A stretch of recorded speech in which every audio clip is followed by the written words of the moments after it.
So, in an effort to highlight the difference between himself and Vice President Kamala Harris, especially when it comes to media availability, former President Donald Trump is going to be holding a press conference tomorrow, Thursday, at his Bedminster golf course.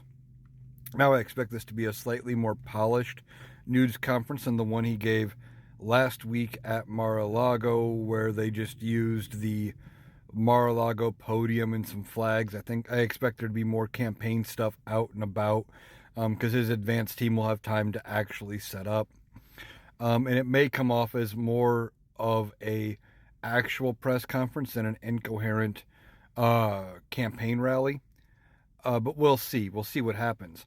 But he's using these events, one, because he knows he can say, I'm holding a press conference, and he can get every major news outlet to show up with reporters and cameras, and he gets tons of free exposure.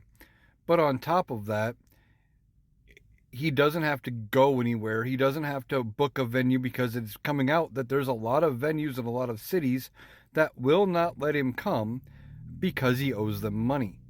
So this is a free event. Essentially, it just takes up some of his time. The press shows up, runs with all of it, and he thinks it's going to help him. One of the things Donald Trump always thinks he can do is he can talk longer, louder, and more impressively than any of his opponents. He's trying to out-talk everything. Now, it hasn't worked for a long time for him, but he's going back to what he knows, which is talking. So he's going to hold this campaign event, and he's going to be highlighting the fact that Kamala Harris has not had a sit-down interview with the media, hasn't held an official press conference yet, and a Q&A session. Now, her campaign and Kamala Harris herself have said they will do a sit-down interview with somebody by the end of the month, and they will have some more media availability. There have been a few reporters here and there that she has talked to. It hasn't been like she's avoiding the press completely. Not like Donald Trump would have you believe. So I'm looking forward to seeing what kind of a disaster this press conference is going to be.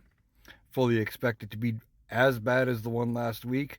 Maybe a combination of last week's press conference and that disastrous 2 hour, if you want to call it that, an interview with Elon Musk over on Twitter. So we'll see what happens.